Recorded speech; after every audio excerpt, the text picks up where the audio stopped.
Welcome to BRK news. Liver health బాగాలేదని మనకు ఎలా తెలుస్తుంది? లివర్ చెడిపోతే ఎలాంటి లక్షణాలు కనిపిస్తాయి? సో లివర్ని శుభ్రపరచుకోవడం ఎలాగా? సో దీని గురించిన పూర్తి వివరాలు తెలుసుకుందాం. ఈరోజు మనతో పాటు ఉన్నారు ప్రముఖ liver specialist and liver transplant specialist doctor Kavya Dendukuri గారు. డాక్టర్ గారు నమస్తే. నమస్తే అండి. జనరల్గా మేము ఏం చెప్తామంటే టిప్స్లో లివర్ శుభ్రం చేసుకోండి, డీటాక్స్ చేసుకోండి ఇలా చెప్తూ ఉంటాం. అవును అవును, చాలా వింటున్నాను నేను ఈ మధ్య రీల్స్. అసలు అవి లేదండి, ఏవి పనిచేయవు. ఒకటి మంచి డీటాక్స్ లివర్ కంటే ఏంటంటే మనం డీటెయిల్ గా తర్వాత మాట్లాడుకోవచ్చు. ఫాస్టింగ్. సో ఇంటర్మిటెంట్ ఫాస్టింగ్ మీరు వినే ఉంటారు. సో లివర్కి మంచి అంటే లివర్ చేసే పని నుంచి లివర్కి కొంచెం రెస్ట్ ఇవ్వటం అనమాట. సో మీరు ఫాస్టింగ్ స్టేజ్లో ఉన్నారనుకోండి, దానంతది అదే యాక్చువల్లీ లివర్ ఫంక్షనే డీటాక్సిఫికేషన్. మనం కొత్తగా బయట నుంచి ఏం చేయక్కర్ల దాని గురించి. One of the major functions లివర్ది ఏదైతే చెడు ఉందో, అంటే ఏదైతే బాడీకి అవసరం లేదో దానంతట అదే డీటాక్సిఫై చేసి బయటికి పంపించేస్తుంది. మనం బయట నుంచి ఏం కొత్తగా ఇచ్చి చేయమని చెప్పక్కర్లేదు. అసలు లివర్ హెల్త్ అనేది ఎందుకు పాడవుతుంది? లివర్ ఎందుకు చెడిపోతుంది? సో ఇది చాలా వాస్ట్ అండి. ఇది ఆల్కహాల్ అని మనం చాలా మంది మోస్ట్ కామన్ గా వింటాము. ఒకటి ఆల్కహాల్ అనేది, ఇంకోటి నాన్ ఆల్కహాలిక్ రీజన్స్ కూడా చాలా ఉన్నాయి. మనకి ఇంకోటి తెలియాల్సింది ఏంటంటే, నాన్ ఆల్కహాలిక్ అని అన్నాం కదా, అంటే ఏంటి? ఫస్ట్ మనకి చిన్నపిల్లల్లో కూడా వస్తుంది. అంటే ఏంటి? వాళ్ళు ఆల్కహాల్ తీసుకోరు కదా. పుట్టిన బేబీస్లో కూడా లివర్ ప్రాబ్లం ఉండొచ్చు. వాళ్ళలో ఉన్న లివర్ సరిగ్గా డెవలప్ అవ్వకపోవటం కానివ్వండి, బైల్ డక్స్ కొన్ని సరిగ్గా డెవలప్ అవ్వలేదు, లేదా వైరసెస్, చిన్న చిన్న వైరసెస్. మోస్ట్ కామన్గా మనకు తెలిసిన virus hepatitis A, hepatitis E, hepatitis B, C అనేవి, అలాంటివి వేరే వైరసెస్ కూడా ఉంటాయి. ఇవే కాకుండా లివర్లో క్యాన్సర్ ఏమన్నా ఉందా, లేదా లివర్లో ఫ్యాటీ లివర్. మనం ఈ మధ్య చాలా ఎగ్జాక్ట్లీ ఈ మధ్య చాలా కామన్గా చూసేది ఫ్యాటీ లివర్. ఒకప్పుడు ఈ లివర్ డిసీజ్కి పేరే లేదు, క్రిప్టోజెనిక్ అని చెప్పుకునేవాళ్ళం. ఇప్పుడు ఫ్యాటీ లివర్ ద్వారా పెరిగే లివర్ ప్రాబ్లం అంటే ఫస్ట్ లివర్ ఫ్యాటీ లివర్ స్టేజ్కి వెళ్తుంది. ఆ స్టేజ్లో కూడా మనం ఏం చేయకపోతే ఫైబ్రోసిస్కి వెళ్తుంది. ఫైబ్రోసిస్ స్టేజ్లో కూడా ఏం చేయకపోతే లివర్ సిరోసిస్కి వెళ్తుంది. సిరోసిస్ అంటే పర్మనెంట్ లివర్ డ్యామేజ్. సో ఇది మనకి alcohol, non alcohol, viruses, uncontrol sugar కానివ్వండి, ఒబెసిటీ కానివ్వండి, బరువు అనేది ఎక్కువ ఉంటే, కొలెస్ట్రాల్ కానివ్వండి, అలా చాలా రీజన్స్ అనేవి ఉంటాయన్నమాట. సో మెటబాలిక్ సిండ్రోమ్ అని అంటాం. అంటే కొంతమందికి హార్ట్ ప్రాబ్లం ఉండి, బీపీ ఉండి, కొలెస్ట్రాల్ ఉండి, థైరాయిడ్ సరిగా కంట్రోల్ లేదు, షుగర్స్ కంట్రోల్ లేవు, బరువు అనేది ఎక్కువ ఉన్న వీళ్ళలో కూడా వచ్చే అవకాశం ఉంటుంది. ఇవన్నీ నాన్ ఆల్కహాలిక్ రీజన్. చాలా కామన్గా ఈ మధ్య కాలంలో గత 5 ఏళ్లుగా మేము ఎక్కువగా చూసేది non alcoholic fatty liver disease ద్వారా వచ్చిన మెటబాలిక్ సిండ్రోమ్ వచ్చిన లివర్ ప్రాబ్లం అనమాట. సో వీళ్ళేంటి, పర్మనెంట్ లివర్ డ్యామేజ్కి వెళ్ళిపోతున్నారు. దానివల్ల మేము ట్రాన్స్ప్లాంట్ అనేది చేయాల్సి వస్తుంది. సో లివర్ చెడిపోయింది అంటే ఎలాంటి లక్షణాలు కనిపిస్తాయి? ఇది చాలా ఇంపార్టెంట్ క్వశ్చన్ అండి. ఎందుకు అంటే, ఇప్పుడు ఫ్యాటీ లివర్ అనుకున్నాం ఫస్ట్ స్టేజ్. ఫ్యాటీ లివర్ ఏం చేయకపోతే ఫైబ్రోసిస్ అనుకున్నాం. ఫైబ్రోసిస్ కూడా మనం ఏమీ ఇంటర్వీన్ అవ్వలేదు అనుకోండి, సిరోసిస్. పర్మనెంట్ లివర్ డ్యామేజ్కి వెళ్తుంది అని అనుకున్నాం. ఈ పర్మనెంట్ లివర్ డ్యామేజ్లో కూడా 80% మందికి సిమ్టమ్స్ అనేవి ఉండవు. సో ఈవెన్ సిరోసిస్లో ఉన్నా కూడా కొంతమందికి తెలీదు. ఎందుకు అంటే, అందులో చాలా కామన్గా వచ్చే సిమ్టమ్ ఏంటంటే బలహీనత. చాలామంది చాలా మరీ ఎక్కువగా వీక్గా అనుకుంటారు, ఇంత వీక్గా ఉన్నాను ఏంటి నేను అని వాళ్ళకే అనిపిస్తుంది.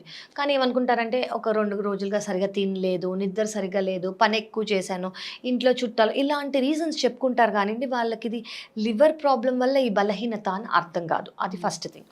సెకండ్ థింగ్ ఏంటంటే, మజిల్ లాస్ అనేది కనిపిస్తుంది. జనరలీ మజిల్, ఎందుకంటే ప్రోటీన్ అనేది మజిల్స్లో ఉండదు. అంటే ఎవరైనా షర్ట్ వేసుకున్నారంటే మగవాళ్ళు ఇదంతా లూజ్ అయిపోవటం, ఆడవాళ్ళకి బ్లౌజ్ లూజ్ అయిపోవటం, అలా వాళ్ళకి మజిల్ లాస్ అనేది ఉంటుంది.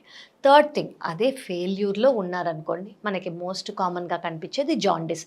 కళ్ళ పచ్చగా ఉండటం కానివ్వండి, యూరిన్ అనేది చాలా హై కలర్లో వెళ్తోంది అని అంటారు, ఆకలి లేకపోవటం.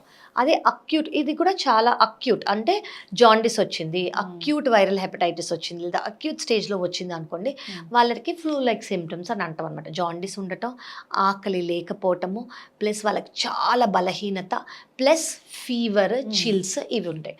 అదే క్రానిక్ లివర్ డిసీజ్ అనుకోండి, లివర్ అనేది ఫెయిల్ అయిపోయింది అనుకోండి, పొట్టలో నీరు చేరుకోవటం, కాళ్ళల్లో నీరు చేరుకోవటం, కొంతమందికి బ్లడ్ వామిట్ వామిటింగ్ లేదా బ్లాక్ కలర్ మోషన్, యూరిన్ అనేది ఎఫెక్ట్ అవుతుంది, కిడ్నీ అనేది లివర్ ప్రాబ్లం వల్ల ఎఫెక్ట్ అవుతుంది కాబట్టి యూరిన్ తగ్గిపోవటం, కొంతమందికి ఎన్కెఫలోపతి అంటే చిన్న చిన్న విషయాలు మర్చిపోవటం, నైట్లో నిద్ర తక్కువ, పొద్దున ఎక్కువ, ఎక్కడున్నాను సడన్గా ఎక్కడున్నాను వాళ్ళకి గుర్తురాదు, లేదా నిన్న నైట్ ఏం చేశాను, నిన్న నైట్ ఏం తిన్నాను గుర్తురాదు, ఇలాగా. అండ్ మనకి చాలా ఇంపార్టెంట్గా తెలియాల్సింది ఏంటంటే సిరోసిస్ అనేది ఉందంటే అందరూ సిరోసిస్ ఉంది ఇప్పటికి బాగానే ఉంది అని చాలా మంది దాన్ని వదిలేస్తారు.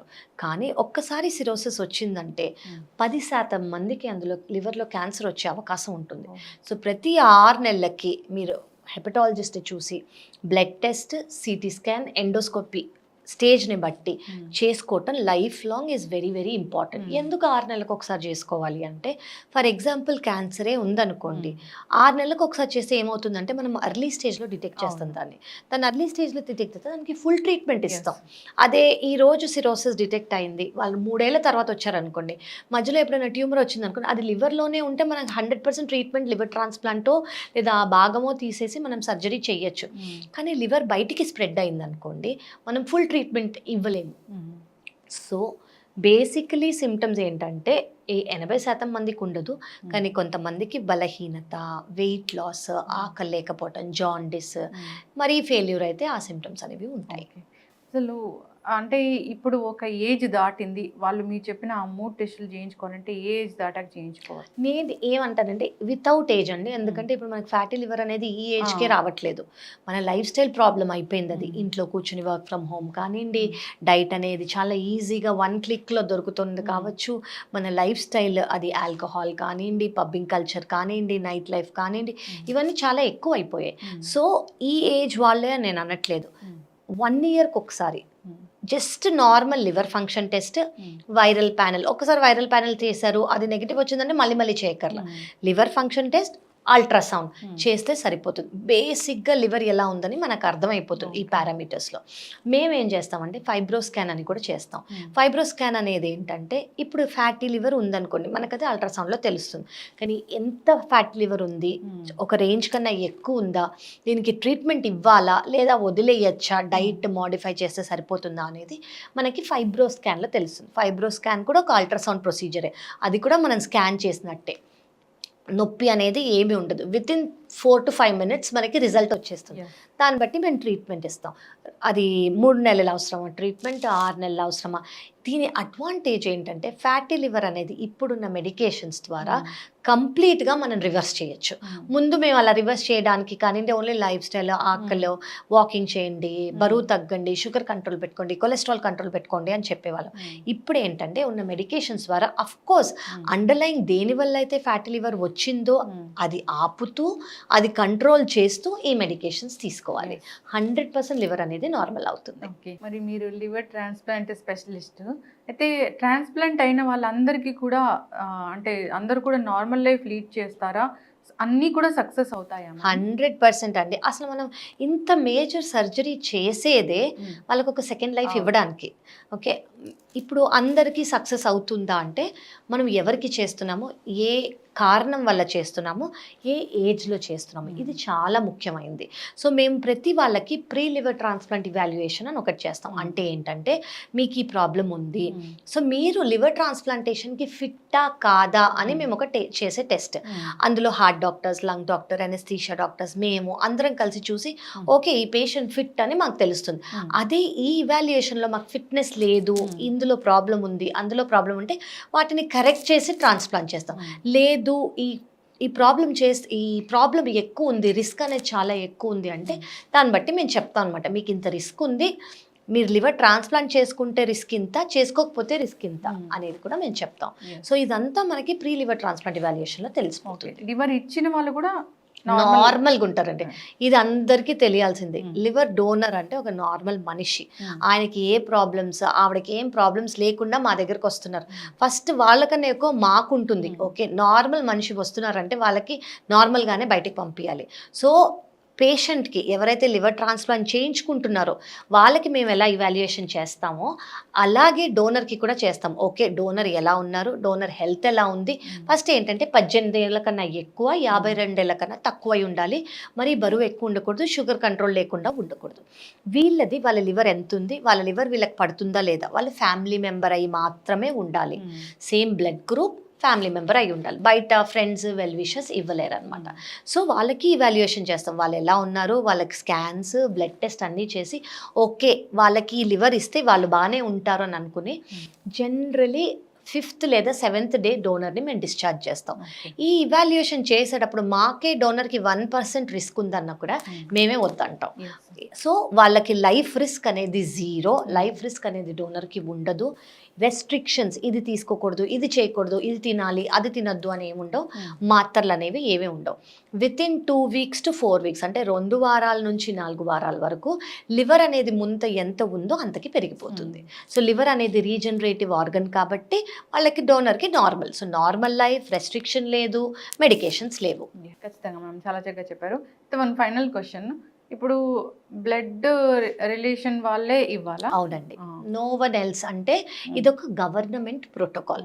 గవర్నమెంట్ ప్రోటోకాల్ ప్రకారం ఫ్యామిలీ డోనర్ అయి ఉండాలి, 18 ఏళ్ళ కన్నా ఎక్కువ అంటే మేజర్ అయి ఉండాలి, మన సర్జికల్ కాంప్లికేషన్స్ లేదా వేటివి రాకూడదు, యాక్సెప్ట్ అవ్వాలి డోనర్ బాగా. కాబట్టి 50 to 52కి మేము కట్ ఆఫ్ చేస్తాం అనమాట.